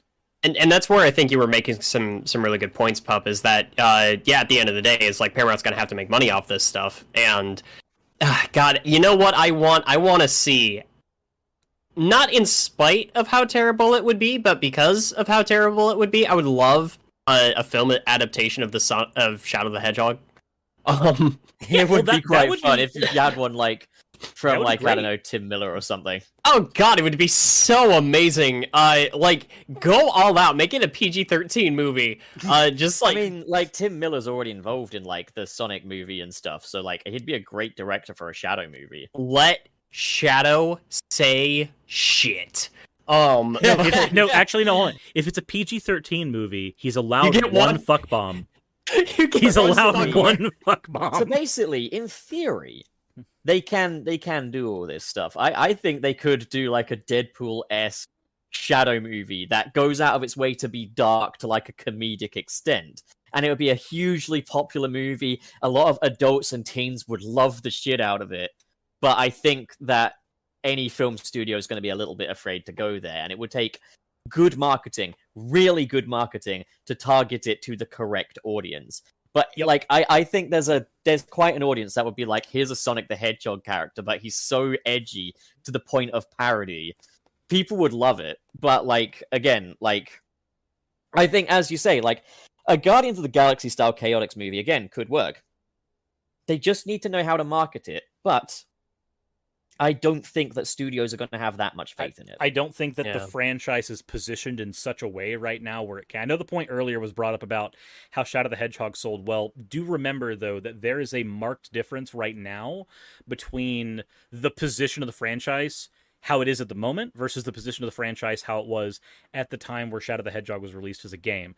There were a couple factors that went into that game selling well. One, Shadow was a new character that everybody wanted to know more about, and the adventure story and the hero story led people to wanting to know more about that character, period. Two, Sonic had just gone cross-platform. Shadow the Hedgehog was the second cross-platform Sonic series game of all time. For people who first got introduced, like for people who were PlayStation babies, who first got introduced to the Sonic series because of Heroes on their PS2, Shadow the Hedgehog was their sequel. As sad as that is, Shadow the Hedgehog was their sequel.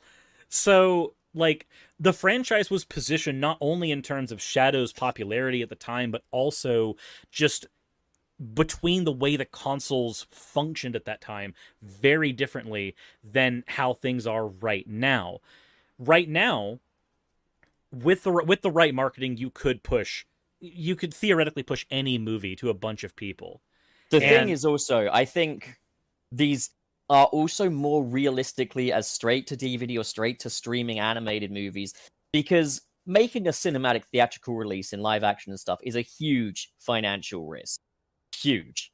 I don't think they're going to take that risk, but I think if it's going to happen at all, it will be on a straight to streaming, straight to DVD animated movie. Yeah, and if we get also there's another point there, is that the Shadow the Hedgehog game was seen as a spin-off game. Like everybody knew that was a spin-off game. Around the same time, we got Rush and 06 literally the year after. Like, there was barely any time between the release of Shadow and the release of 06. This was seen as something in between by a lot of people who were fans of the series. This was seen as a spin-off. So if we get something with the Chaotix, if we get something with Shadow, I think Pup's right. This is if we get something with them specifically, it's gonna be a spin-off thing, and it's gonna be a spin-off thing released to streaming services. And you know what?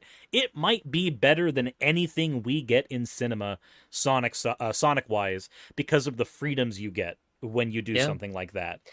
It is interesting. I think of the potential of like animated Sonic movies, and it just occurred to me, I completely forgot that we're getting a Mario animated film. I heard about that. I have so much more faith in anything coming out of a Sonic movie than I do out of the Mario film, and that feels so strange to me. Are you saying you don't want a return of the monkey? No, it's worth noting though. Like, for starters, Mario is coming out of Illumination Entertainment, so which is part of the reason I have no faith in it. Yeah, exactly. I think Illumination movies suck. However, they're appropriate for their target audience, so they're recommendable for the babies. Their target audience. Their target audience deserves better.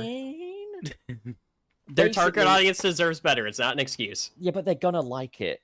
So, like, let them have what they enjoy. But anyways, Toads are going to be the new minions. The movie's going to be absolutely mediocre at best, because they never aim for anything more than a 5 out of 10 over at Illumination. But also, it's going to sell so much better than the Sonic movie, because Illumination Entertainment movies fucking sell, like them or not. Those movies are massive hits. And the thing is, that's not even going to be a straight up translation of the Mario games, because we know that I think Spike Foreman is going to be in it, who was like very much a part of the very old era of Mario. So that's quite a change. I want there to so the Illumination Mario, I will say this. I want there to be at least a couple references to the old really terrible Mario movie. Just in the background, like just a random picture of one of those giant trench coat Goombas, something like that. I would be perfectly okay with. Just my thing with like Nintendo franchises. I'm sorry, I'm going off on a little bit of a tangent here. But I'm just kind of thinking of all this like multimedia stuff. When I think of like Nintendo properties branching out into stuff, I used to think I really wanted like a Legend of Zelda series. And the more I think about it, I don't know if that'd be a great idea. Excuse me, Wayne. Hey, I legitimately actually kind of love that stupid cartoon. But it's just like, I think a part of the success of the Zelda franchise is almost how unmarried it is to the idea of establishing a continuity. It's so fucking scared of committing to a plot. And you can see that with Breath of the Wild, where it's trying to continue its continuity, but it's so fucking scared of it that it has to combine 3 different timelines and converge them back into one, despite the fact that makes 0 sense. It just kind of goes with whatever is safe and marketable and what people will recognize, and just kind of throws it out the wall. Oh, you want Koroks? In here, in the same like continuity as like the castle from Twilight Princess. Sure, it's all still here. Go for it. It doesn't make any goddamn sense. The fact that we had Ruto and Zora in the same universe, despite the lore from Wind Waker. Mm-hmm. And it also, I think at this point, the only Nintendo franchise I actually want like a movie or series from is Metroid, because I think it's the There's, only one that would actually work. There's an interesting conversation going on here between Toad Poo and Jinx Production. Toad Poo says they just need a Kevin Feige type to Kevin oversee Feige. it.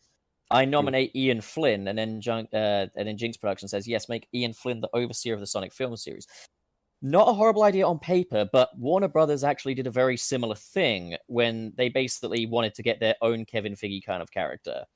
And they were like, okay, we'll get Jeff Johns in from the comic books. He knows these characters and everything like that. So get him in to be our overseer of DC films.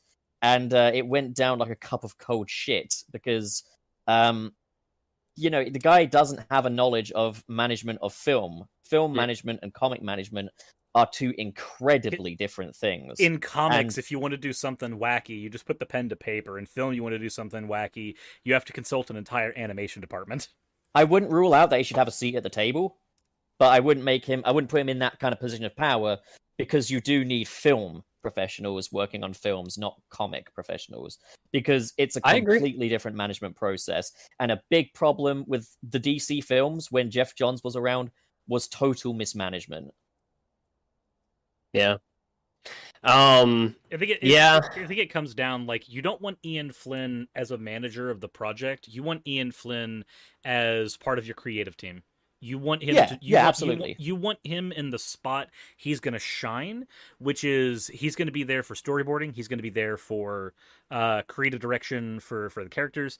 Like, those are the places Ian Flynn shines in. Having him as the manager of a project that is outside of his scope, I agree, Pup. Like, you don't want to have him doing that. You like Ian Flynn because you like the way he handles the characters and lore. So put him in a position where he does exclusively that. Yeah, absolutely. It's interesting because it's like I see a lot of people a lot of times. It's kind of like you know how when you look at those like fan cast charts where people are just like, hey, I like this person and they kind of look like this character, so let me make my dream casting list of who I want to play as this character and that character. It's like, yeah, it's all great on paper. It's like I saw something the other day where they were just like, oh man, I loved James Gunn's the Suicide Squad. I did too. I want to see him make more movies. I do too. Let him direct Gotham City Sirens. Probably not the best idea. I don't see. It's like, just because I love somebody who helmed a certain property or a particular idea doesn't mean that they're going to be applicable to everything that I want to see adapted. It doesn't mean that they're a fit for everything. It's like I've said, my dream Sonic movie is an adaptation of Sonic Adventure 2 directed by Zack Snyder. Never going to happen. It would be completely unmarketable. But, I would love the shit out of it. Although I will say Zack Snyder is probably a better fit for a Sonic 06 adaptation because it's a bit more mythical. But, I don't agree with you on a lot of Zack Snyder shit. I agree with you wholeheartedly. Get Zack Snyder in the director's chair for a Sonic 06 movie. Yes. Let him go balls to the walls. Watch my concept trailer. You need to watch my Zack Snyder Sonic 06 concept trailer because it absolutely proves that it would work. It would be amazing. Can I say, you're mentioning the casting thing. Do you know who's in my brain is like a good cast for Shadow? Who? Especially if you want to have a really hammy Shadow the Hedgehog, get Willem Ben Dafoe. Affleck. Oh my god! Get Willem Dafoe as a Shadow.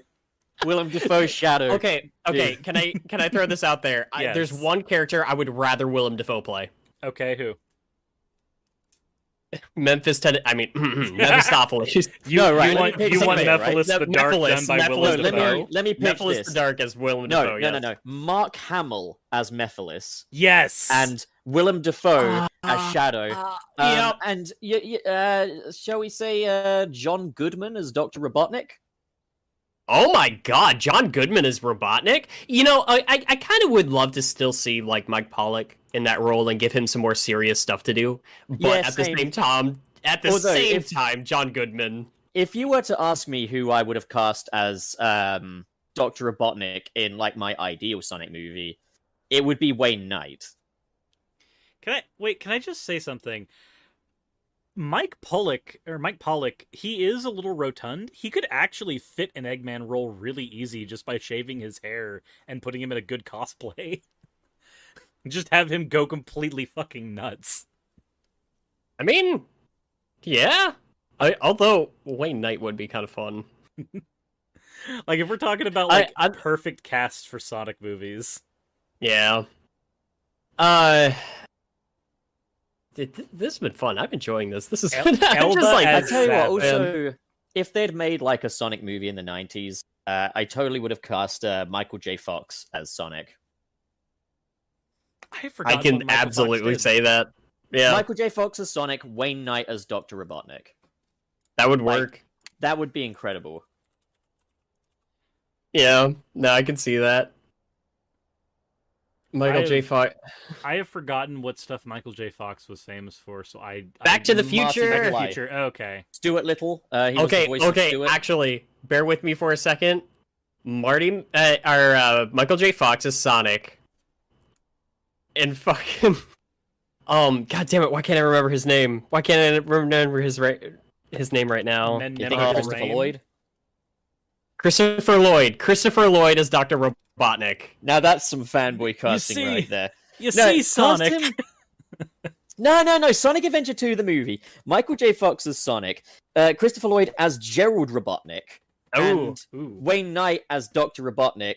Just Willem Dafoe imagine as Shadow. Christopher Lloyd voicing the fucking the farewell, like the farewell diary from Gerald Robotnik.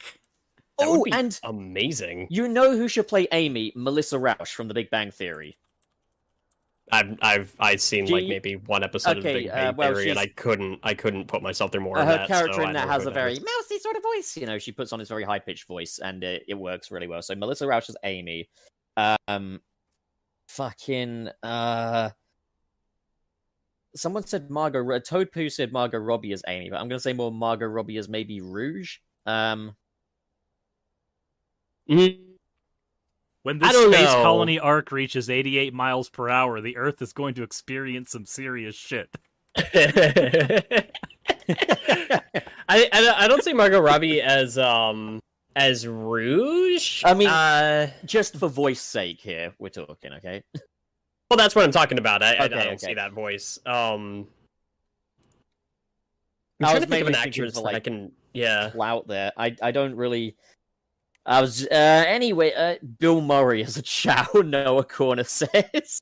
Oh my god! Yeah, Bill Murray as a Chow. I'm into it. Bill Murray as a Chow. They could just have like Bill Murray as Oma Chow. Wait, no. Ryan Reynolds as Omo Chow. Actually, yeah, I could do that. I'd be into that. Who's Tails though? You need like a young actor for Tails. Who? You know what? Can we go like do something terrible? Who was the actor behind Anakin in the first movie? Jake Lloyd. He hates. The kid. Oh, there's a tragic story behind Jake Lloyd. You know that story? Yeah. God. Like, I would probably say, okay, if this was a '90s movie, maybe like Jonathan Lipnicki, or whoever played Malcolm in the Middle, or Dewey, just literally any kid actor. The time. Norman Reedus is SBO. I like that choice. SBO is not in Sonic Adventure 2. Fucking idiot. Just we can have. Think, Cyrus, think.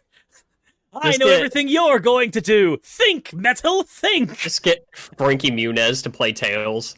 There it is, Frankie Muniz. There it is, Frankie Muniz as Tails. Knuckles. Who's gonna play Knuckles? Elijah Wood. No, I want a black actor for Knuckles. Okay. Will Smith. Will Smith is Knuckles. Will Smith is Knuckles. I was thinking Will Smith or shoot. You ever seen Osmosis Jones? Yes. Who's calling me? Who's the lead actor from that? Not Bill Murray. Not the lead animated. Chris Rock. Chris Rock, yeah. Chris Rock as Knuckles would be the most 90s thing imaginable. That would be so. His voice for Knuckles would just any amount of serious veneer that I'm supposed to get from Knuckles' character is just gone the minute he opens his mouth. Also, of course, You want to learn how to hate Knuckles? Here's how. and of course, Everybody Andy hates Serkis. Knuckles. Andy Serkis doing the mocap for the Biolizard. He would eat up every second. Him or like he Benedict would. Cumberbatch. Like, I don't know if you've ever seen Benedict Cumberbatch when he was like doing mocap for he would. Smaug. Yeah. I mean, the Biolizard's not quite on the level of Smaug, but like, Hey, make him on the level of Smaug. For the love of God, make the Biolizard actually like memorable or interesting. For Okay. anything other than having a space colony shoved up his rectum. He's just a giant fat space lizard that I don't care about. The only cool thing about him is the boss song when Shadow's fighting him. who's the president? Also Bill Murray? Barack Obama. Yes. Barack Obama. Just get Barack Obama. Literally get Barack Obama You mean to be The Chaos You- Emeralds. Oh, you mean the Chaos Emeralds? Cream the just so Rabbit. happens Is I have it one in right Sonic here. Adventure 2? Toad Pooh, think! Toad Pooh, think! But Cream is in Sonic Adventure 1. Off in the Fine. background. Yeah. Oh, Trey Nobles is here. Our boy, my beautiful husband, says, "Hey, beautiful people, I just wanted to throw money your way. Rest in peace, Nick." Thank you, Trey. Nick's Have we not missed any dead. other super chats, by the way? Nick's not dead. He's been here the We've, whole I- time. we've got I think- $15 from wait. Akashoden. We know that. No, we Any did other- miss 2 super chats, didn't we? Oh shit, Cyrus, find them. Find the 2 super chats, Find Cyrus. the 2 super chats, Cyrus. I'm trying to find them. So there is the one from Akashoden. There's no context there. I do not see. I cannot scroll up to see another one. Let me see if I can. Nope, I can't even find it on on. I cannot see it. And Perhaps it's not even showing in viewer activity either.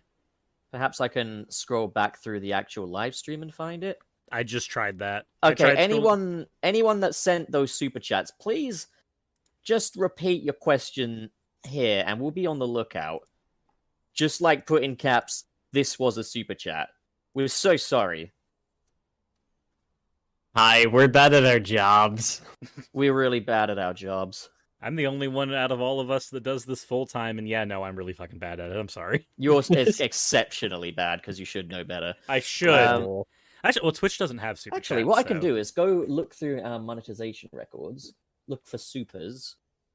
Gilbert Gottfried is Here the we bio go. lizard. Here we go. God. No, Gilbert Godfrey has Omo Chow. Right, so see, Hey, I Sonic, can- welcome back. I found the super chats. Okay. So we've got Mr. SP with 10 USD says Nick needs to come back as a zombot. Somebody. So basically, I only get the first sentence of these super chats. It was so and- I remember the end part of that super chat. It was somebody quick make fan art of it. And then we've got our pal Jamal with $5 saying, Hi guys, congratulations on both Pup 64.7k and Nick 86. Nick has 86 subscribers. It's not what he wrote, it's just that the sentence cuts off there on the thing. So yeah, congratulations, Nick, on 86 subscribers. How do you feel? Well, that was interesting. Yeah, I'm not It's really the- liking the casual sexism we're getting here. This isn't... So I do want to throw I threw pictures into our Discord chat for just a second here. I just want to show what Sonic Forces does to a person, since we can talk about it for at least 5 seconds an episode. Starting Sonic Forces. And let's finish... Oh, she's sad in the next thumbnail. You start the first thumbnail starting Sonic Forces. The next thumbnail forcing our way to the end. Did you know that I bought Sonic Forces 3 times? Yes. And Yeah. I'm And kind one of of them- disappointed. One of them was actually kind of recent as well. I bought it once on sale and I downloaded it for free once because it was on the PSN like monthly thing. So I got it on PlayStation 4 unsuspectingly when it came out. So I didn't know any better then. I then bought it on PC so I could Hmm. have the mods, but it was like on a Steam sale for like £7, so it was like, why not? There any good And- mods on PC version? Yeah, there's some mods that really improve the level design. There's like the Reimagine mods, which fix some of the level design up. It's not perfect, There's but level like it lengthening really mods too, helps. aren't there? There's also like a classic Sonic physics mod, which really helps classic Sonic. There's a mod that adds a chaos boss fight by the Duck Dealer, which is absolutely astonishing. Yeah, but I also bought it on Nintendo Switch quite recently because I feel like it's just the ideal game for on a handheld. You played that on docked mode yet? I can't play it on docked mode because I have He a has a fucking Switch Lite. I have the Switch Oh, Lite. okay. Don't. In docked mode, the frame rate tanks. Yeah, I've It heard, is but I literally unplayable. I literally only have it on the Switch Lite, so it's like it's the perfect little game for a handheld device. Like, Yeah. you just sit down, play it quickly, you know, have a little bit of fun. Like, yeah, no. I did kind of feel scorned from dock mode on Forces though. It was like a lot of people were like, "Hey, you're gonna get Colors Ultimate on the Switch?" I'm like, "Fuck no, I'm getting out on the PS4. Like, I want to actually be able to play it." Oh yeah, no, like when it comes to third-party games on Switch, the Switch is rarely my first choice of console to put it on. I Yeah. learned that from SpongeBob Battle for Bikini Bottom Rehydrated. Oh, boy. Yeah. When it first came out on the Switch, it was nigh on unplayable. It was an absolute mess. They fortunately patched a lot of the problems out, but it's still definitely the less desirable method of playing. And as well as that, it took them like 2 months to get the game in an acceptable state. The Switch is such a strange console because it's like it's got some of my favorite games ever, and it's got some games that I could not possibly be more excited about. Dread has still been the only thing on my brain. I feel like they've omitted so much fun stuff from like the Nintendo 3DS though. Like, why can't it have things like Street Pass and a fun Mii system? I know it has Mii's, but it's much more basic. My coworker and I were just talking about like home screen themes yesterday. Yeah, like, exactly. where are those? Why is there not a home screen theme? I get it, they wanted to make it more of a devoted to gaming only thing, but like, yeah. But like the Dreamcast theme on the 3DS is like one of my favorite things I've ever paid for. I've got the Sonic Boom theme on there because it was free. Nice. Yeah, but Maro, you are. Sorry, I have to actually answer this one in the chat. Maro's 100% right. We should get Natalie from ContraPoints to be Rouge. It would be perfect. I'm okay with that casting. From what? I haven't actually watched ContraPoints, but I'm told that I would like her. She's a very, very good YouTuber and very entertaining. And her last one was really kind of funny. Like, I gotta be honest, this might be the first time I'm hearing that name. Really? I look, all of my free time goes to like listening to the same stuff that I've heard before. I've watched Steak Bentley's 3.5 hour like Metal Gear Solid 4 rant like 50 times. I continuously listen to like the same things, which apparently is an anxiety thing. I don't branch out very often. I'm not up and with the hit new YouTubers. I don't know who's popular anymore. You know a great channel for content that makes you feel at home? Channel Pup. Guys. I was literally just about to say that. Thank you. I will say this. Like the three of you, Channel Pup and Nick are actually like in my comfort category of stuff to watch. But I'm just like, I'm just gonna put this on while I'm cooking food. It's gonna be good. I should like upload again sometime. Yeah, you should. Content's been kind of dry. The freaking God, I've just been trying to review A Link to the Past, but I've also had like 3 other projects that I've been trying to work on at once. Shit's hard. Wayne. I want to be Vector the Crocodile. Oh my god. Wayne! That computer room! Wayne, the computer room. It's on fire. Make a new video in the computer room! Wayne, I'm going to fuck you. I think we are at the point where we do need to start wrapping up soon. Oh my god. I'm It did coming. not. Yeah, it's almost been 2 hours, guys. Has it really? It did not feel like that long. Yep. Nick, any last words? Why the fuck would you say that, dude? Yeah, you're really off the mark today, man. Seriously. God, we're gonna have to have another meeting. Yeah. Next time we do one of these, let's not have Nick on it. I agree. Yeah. You get one more chance next time, Nick. Wow, that- first group meeting that isn't related to me. That's awesome. I know, right?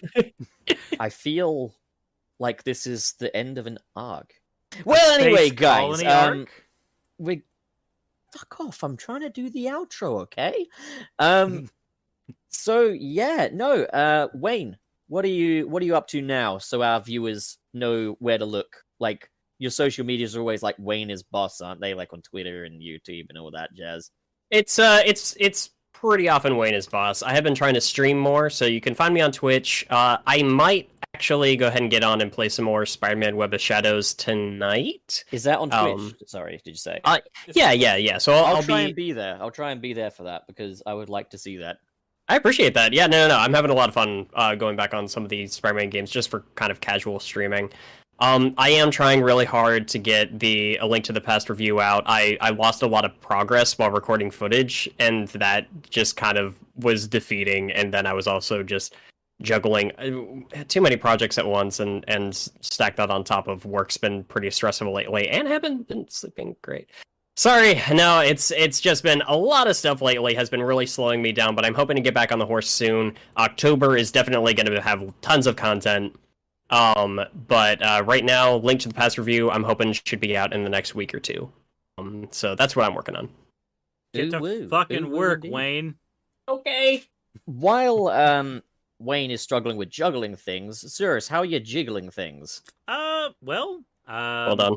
We recently had a poll over whether or not people enjoyed the bikini, regular, or the maid outfit the most over on my Twitch. I'm gonna go ahead and put a vote in for maid outfit. The What- maid what outfit one? actually won. The maid outfit Oh, won. nice. I was kind of surprised that the maid outfit won, but apparently it did. So, It very much carves a good figure in a very much a subtle kind of a way, I would say. but past that, we've been doing. So we've actually been doing over on my Twitch a lot of Pokemon Unite. So Twitch is at Necosaurus. We also that's the same thing for my YouTube channel where I talk about game stuff. It's just Surus if you want to hear me talking about real world stuff that makes you really depressed. But what I've been doing is like in between covering my usual topics, I just do like 3 to 4 quick rounds of Pokemon Unite.